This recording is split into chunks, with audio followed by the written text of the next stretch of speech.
দেওয়ানিগঞ্জ দক্ষিণ থানা কর্তৃক আয়োজিত পানগাঁও এলাকার সম্মানিত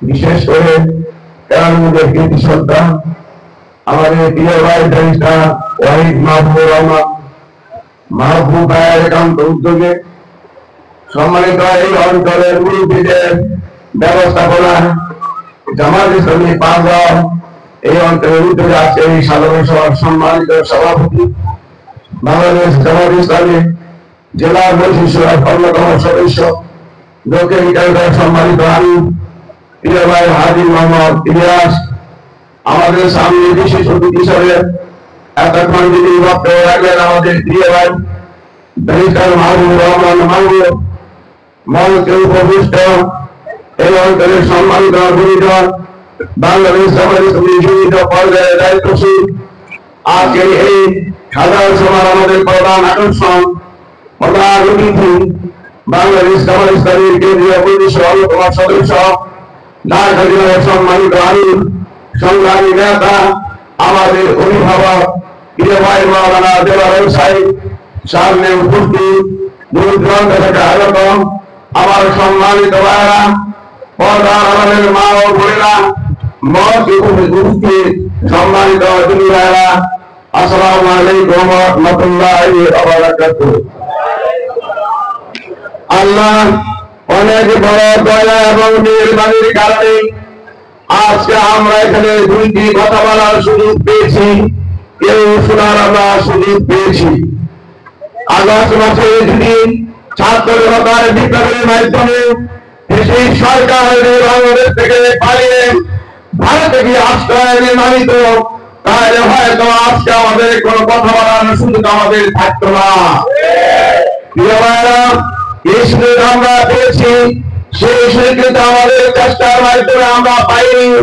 আমাদের ছাত্র জনতা, আমাদের সন্তানরা নিজেদের জীবনের বিনিময়ে, রক্তের বিনিময়ে কেউ চোখ হারিয়েছে, কেউ পা হারিয়েছে, কেউ বন্ধু হয়েছে, কেউ জীবন থেকে বিদায় নিয়েছে, কেউ বাবা এখনো হাসপাতালে কাঁদতে কাঁদতে তার সময় পার করতে পারে। ঠিক কিনা?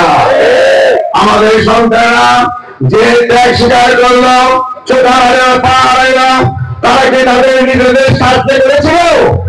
তারা নিশ্চয় এই দেশের মানুষের ভাগ্যের পরিবর্তনের জন্য, ভোটাধিকারে ফিরে আনার জন্য, স্বাধীনভাবে ধর্ম পালনের জন্য, স্বাধীনভাবে ব্যবসা বাণিজ্য করার জন্য, স্বাধীনভাবে রাস্তা দিয়ে চলাফেরা করার জন্য, যার সম্পদ সে ভোগ করবে এই অধিকার আদায়ের জন্য, বিশেষ করে বাংলাদেশ থেকে যার নামের অগ্নিকাণ্ডে পরিণত হয়েছিল, এই দেশের মানুষকে অন্যায় শান্তি চালাবাদের লুটপাট ভয় আতঙ্ক থেকে মুক্ত করে বাংলাদেশে একটি শান্তিময় ইসলামিক শান্তিময় পরিবর্ত পরিণত করে করার এবং বিশেষ করে ভোটাধিকার প্রয়োগের সুযোগ সৃষ্টি করার প্রতিরোধ করে। ঠিক কিনা?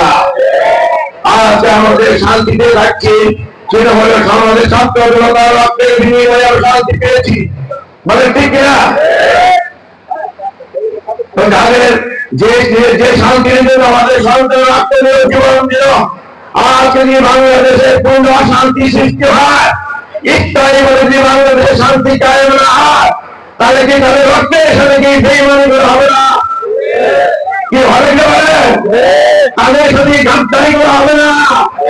সুতরাং আমরা কি গাদ্দারি পরিণত করতে চাই? গাদ্দারদেরকে আল্লাহ পছন্দ করেন না, বেঈমানদেরকে আল্লাহ পছন্দ করেন না। প্রিয় ভাইরা, আমরা যদি আমাদের সোনা বাংলাদেশে শ্যামাল সুশোভন বাংলাদেশে শান্তি কায়েম করতে চাই, শান্তি পাওয়ার জন্য যে পথে হাঁটতে হয় সে পথে আমাদের হাঁটতে হবে। বলে অশান্তির কাছে শান্তি পাওয়া যায় না, অশান্তির পথে হেঁটে শান্তি পাওয়া আশা করা যায়। বলেন ঠিক কিনা? ভাই বলেন তো, আমরা কার গোলাম? আমরা কার বান্দা?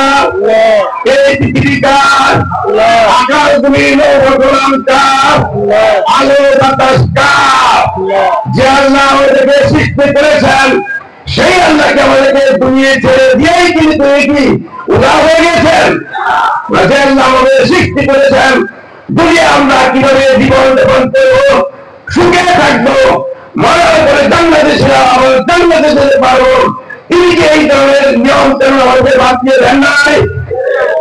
দিয়েছেন কে বলেন? যে আল্লাহ আমাদেরকে সৃষ্টি করেছেন, সেই আল্লাহ আমাদেরকে দুনিয়ায় চলার জন্য বিধিবিধান দিয়েছেন। আমরা যদি সেই আল্লাহর বিধিবিধান ছাড়া অন্য কোন নিয়ম কানুন মানি, তাহলে কি এই দেশে সুখে এবং শান্তিতে থাকতে আমরা পারবো? স্বাধীনতার পর থেকে আমরা শান্তি আসার বিভিন্ন ভাইদের সহযোগিতা করেছিলেন, ঠিক কিনা? তারা কি এই দেশে স্থায়ী শান্তি কায়েম করতে পেরেছেন?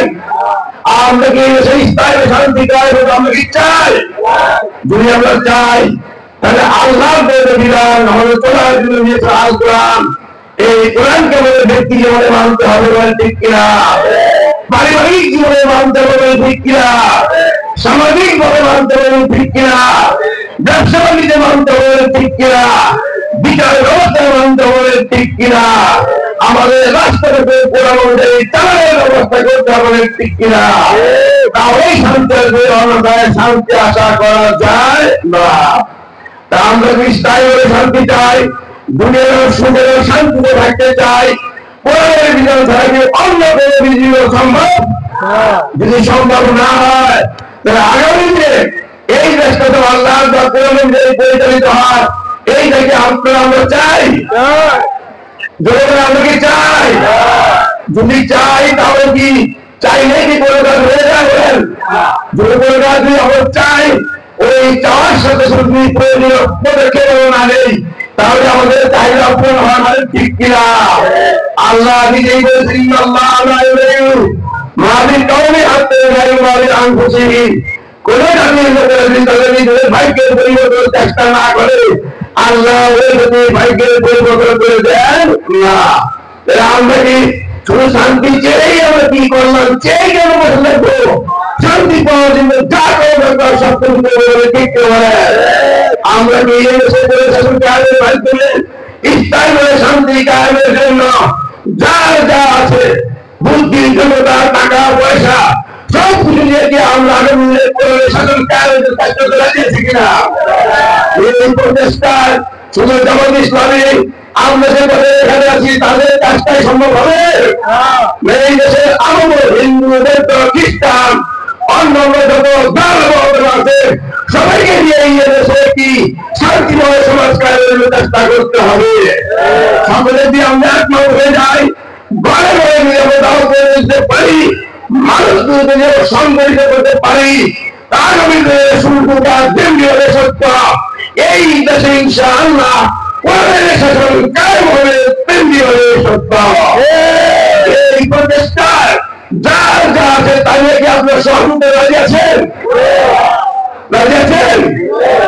আমাদের সবাইকে যেন আজ এই দেশকে কোরআনের দেশ হিসেবে, আলেমের দেশ হিসেবে আল্লাহ অনুযায়ী ব্যক্তি এবং সমাজ রাষ্ট্রীয় বিনিয়োগের মাধ্যমে বাংলাদেশকে একটি সুখী, সমৃদ্ধ, মানবিক, বৈষম্যহীন কল্যাণমূলক কায়েমের জন্য আপনাদেরকে এই কায়েমের জন্য আপনাদের সহযোগিতা আহ্বান জানিয়ে আমার সংক্ষিপ্ত কথা শেষ করছি। আল্লাহ হাফেজ। বাংলাদেশ জিন্দাবাদ, জামাত ইসলামী জিন্দাবাদ।